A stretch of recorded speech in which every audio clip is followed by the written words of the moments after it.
देखिए एक बड़ी खबर आई है ईरान से। कल ईरान के कुम शहर में अचानक एक ब्लास्ट होता है। एक रेसिडेंशियल बिल्डिंग में ये ब्लास्ट हुआ और उसके बाद आसपास के कई घर उसमें जो है उनको नुकसान पहुंचा। इस ब्लास्ट में हालांकि किसी की मौत नहीं हुई, लेकिन 7 लोग जो है घायल हो गए। अब ये ब्लास्ट जैसे ही हुआ उसके बाद पूरे शहर में इस तरह की खबर फैले कि क्या ये हमला इजराइल के ड्रोन की वजह से हुआ है। देखिए, अगर आप इस बात को नोट करें, हम इसको बड़े माइन्यूटली फॉलो कर रहे हैं पिछले जब से ये सीज फायर हुआ है उसके बाद से। आप देखिए, ईरान के कई शहरों में इस तरह की खबरें आती हैं कि अचानक की धमाके की खबर आती है। अभी पीछे कुछ ही दिनों पहले तेहरान में खबर आई थी कि तेहरान में एक रेसिडेंशियल बिल्डिंग में धमाका हो गया। अब ये कल कुम शहर जो है वहाँ से ये धमाके की खबर आई है। बताया ये गया, इसकी फौरी इन्वेस्टिगेशन की गई कि ये धमाका कैसे हुआ है। तो ये बात जांच में फौरी तौर पर सामने आई कि वहाँ पे गैस लीकेज की वजह से ये धमाका हुआ है। इस तरह की बात तेहरान के लिए भी कही गई थी कि वहाँ पे भी ये धमाका हुआ। लेकिन एक बड़ा सवाल ये है कि आखिर ईरान में ये रहस्यमय धमाके क्यों हो रहे हैं? क्या इसके पीछे इजराइल की कोई साजिश है? इजराइल की कोई मंशा है? क्या किसी को ईरान में निशाना बनाने की कोशिश हो रही है?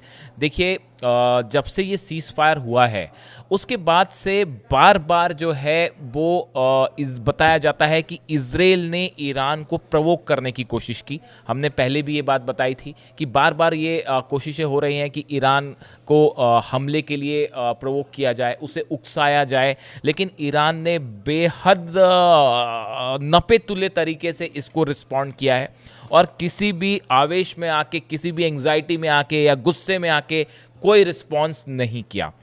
अब देखिए, ये जो इस तरह से धमाके की खबरें आई ईरान में, जो बार बार लगातार खबरें आ रही हैं, उसी के बीच ईरान की तरफ से एक बड़ा बयान आया है। और ये बयान आया है ईरान के डिफेंस मिनिस्टर जो है उनकी तरफ से, अजीज नासिरजादे साहब, इनकी तरफ से ये बयान आया है। और उनका कहना ऐसा है कि ईरान एक बड़ी जंग के लिए तैयार है। उनका कहना यह है कि ईरान को इजराइल और अमेरिका के सीज फायर पर कोई विश्वास नहीं है और किसी भी वक्त जो है वो ये सीज फायर तोड़ा जा सकता है। और अगर ऐसा हुआ तो इस बार ईरान जो है वो अब तक का सबसे करारा जवाब देगा इजराइल को। देखिए, ईरान डिफेंस मिनिस्टर, मैं एग्जैक्ट बताता हूं आपको खबर जिसकी सोशल मीडिया में चर्चा हो रही है।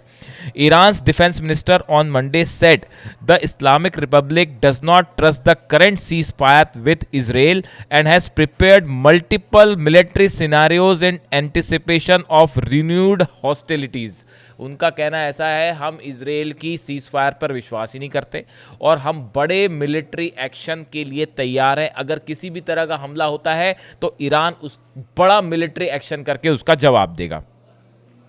आगे जिस तरह से बात कही जा रही है, the Islamic republic does not trust the ceasefire, Aziz Nasirzadeh said in a phone call with Turkey's defence minister Yasir Guler on Monday.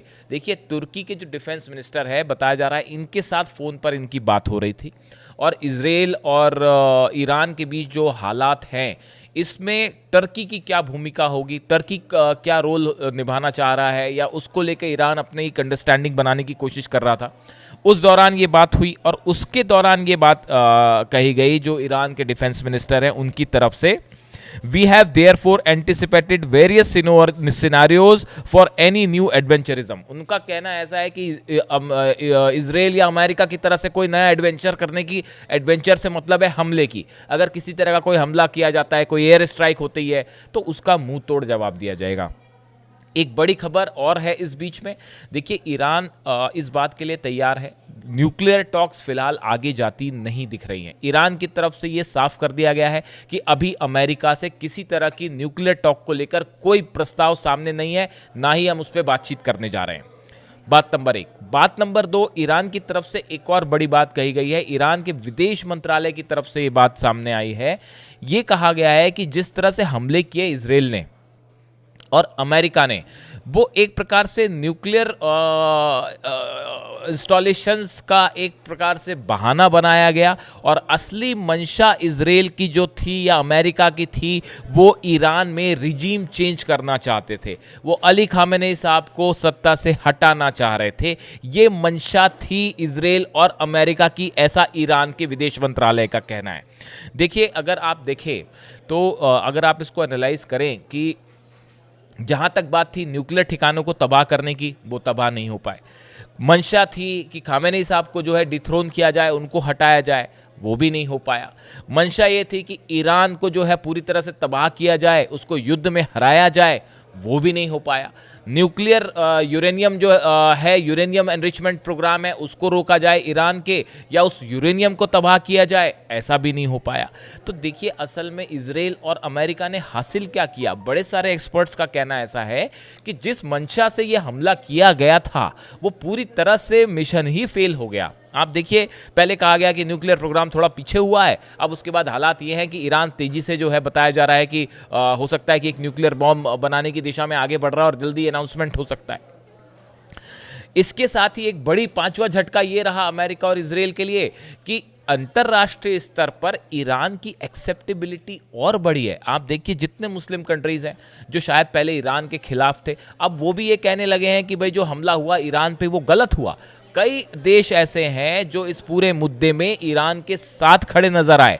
North Korea पहले के मुकाबले ज़्यादा कोऑपरेशन कर रहा है, रूस पहले के मुकाबले ज़्यादा कोऑपरेशन कर रहा है, चीन पहले के मुकाबले, चीन ने तो जो है डिफेंस सिस्टम तक दे दिया और बताया जा रहा है कि अपने फाइटर जेट्स भी पहुंचा दिए हैं। तो देखिए, कुल मिला के ईरान को इस हमले से नुकसान नहीं हुआ है, बल्कि वो एक और एग्रेसिव और मजबूत कंट्री बन के उभर के सामने आया है, ऐसा बहुत सारे एक्सपर्ट्स का मानना है।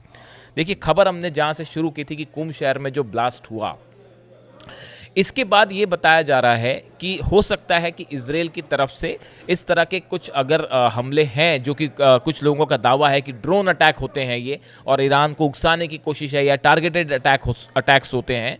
ईरान की तरफ से कहा गया है कि अगर इस तरह की कोई भी कोशिश इजराइल की तरफ से होती है, चाहे वो ड्रोन अटैक की तरफ से हो या कोई फाइटर जेट की तरह हो या सीज फायर अगर तोड़ने की कोशिश होती है, तो इस बार उसका करारा जवाब दिया जाएगा। कुल मिला के बात यह है कि ईरान एक बड़ी जंग के लिए तैयार है। मिसाइल्स तैयार हैं, फाइटर जेट्स तैयार हैं, शिप्स तैयार हैं, और शायद 12 दिन की जंग के मुकाबले इस बार की तैयारी बेहतर होगी। जो भी अपडेट होगा आप तक पहुंचाएंगे।